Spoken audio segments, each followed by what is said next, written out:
What's up guys, and welcome back to another video. Today's video we're talking Ireland rugby, and we're talking their head coach Andy Farrell.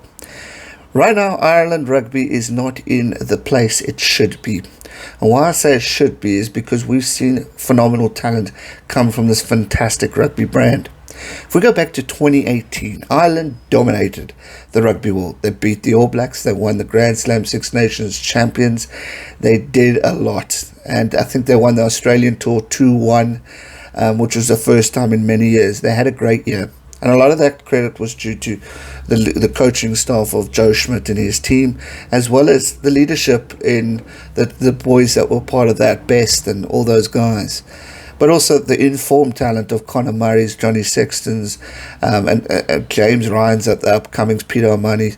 It's just phenomenal talent. Even in that year, Jacob Stockdale was phenomenal. We were talking about him as the greatest wing in world rugby.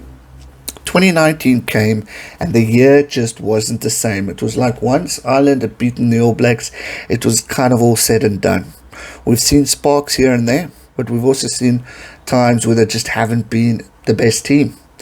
The World Cup, there was high hopes for Ireland from 2018. I, for one, called an Irish potential final, finally breaking that semi-final curse. But unfortunately, they couldn't get to that semi-final for the umpteenth millionth time. So what did they do next? Obviously, Farrell comes in. You've got you taking over from a Joe Schmidt, who's a legend of the game, who's done so much wonders for Irish rugby. And Farrell, we obviously know his experience with England, being the father of Owen. So there's a lot of talk of how's he going to fit in. And right now, he hasn't really gelled. And obviously, I'm a South African, so what do I know? But I've heard a few of you guys who are Irish who comment in the comment section saying it's time for Farrell to go. And that's the question that I think we're all facing. Is it time for Andy Farrell to go? Ireland had opportunities in previous matches where they should have won. Their handling errors has not been up to standards. Discipline's not been up to standards. And those are all things that Ireland were very good at. And I mean, 2018 was a year I fell in love with that brand. It's because it just took the world by storm. The quality of rugby, the way the fly-off and the scrum-off gelled, the way the forward pack, the tag furlongs got just introduced, the respect for Jacob Stockdale, of how he controlled the wing, Keith Earls, the legendary of what he can do, Gary Ringrose. The list goes on of what Ireland rugby produced in that time. When you look at the squad, guys, you were still seeing some of these guys playing. Obviously, they're not in form. And obviously, there are times when players get rusty and aren't there. But in order to build a team up and to bring them back, you need a coach that can physically motivate and build a team into changing their attitude, changing their game plan, inspiring and motivating them to really take the world by storm. And Andy Farrell just doesn't seem to be able to do that. I mean, Six Nations last year for me was frustrating because I saw an opportunity for Ireland to win, and they just couldn't capitalize. When France lost to Scotland last year in the Six Nations, I thought Ireland have a good chance of maybe doing this. But unfortunately, the last two games towards the end of the year weren't good enough. We saw the World Cup campaign. I mean, Ireland lost to Japan. Who would have thought? They're just moments where pressure gets to them. And I feel these guys need like a solid Irish, passionate, rugby-speaking or rugby brain-talking coach who is passionate not only for the brand but for the players, like a Brian O'Driscoll or a Paul O'Connell or a Keith Wood, if we go back in time. Someone like that who Irish players have looked up to. And I mean, when I talk, obviously I'm talking Ireland rugby in this topic, but I believe this for any other game. If you have youngsters who have grown up watching talents like the players I've mentioned, the Ronan O'Garas even, these guys will want to play for you. They will want to play even harder for you because you inspired them to be on this field. Now you have the opportunity to show them what you can do and be the next inspiration for the younger generation back then. I mean, James Ryan has the potential to be the best lock in the world.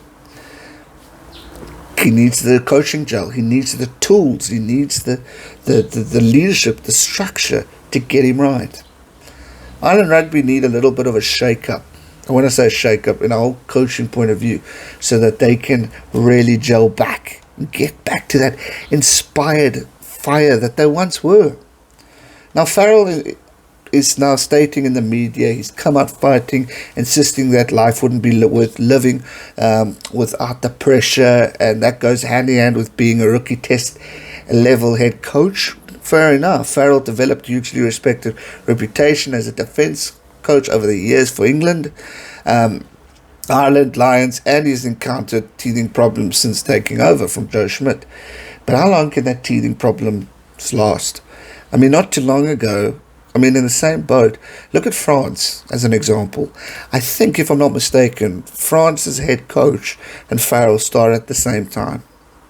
If I look at France, how they took a drop and now on the rise, and I'll be talking about potential favourites to win the World Cup, potential favourites to maybe win the Six Nations.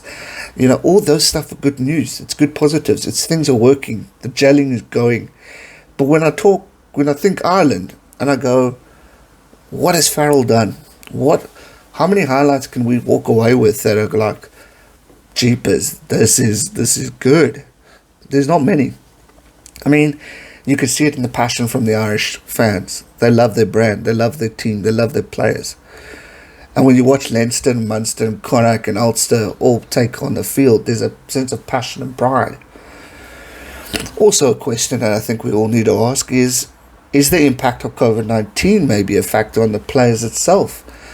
They don't have fans, which are so used to, they're getting inspired by the loud singing of Ireland's call and all the chants, etc., etc. Is that a mental figure that's really also taking them out by storm, which is very possible, guys? Is it just a fact that you're playing in certain conditions that maybe don't suit you?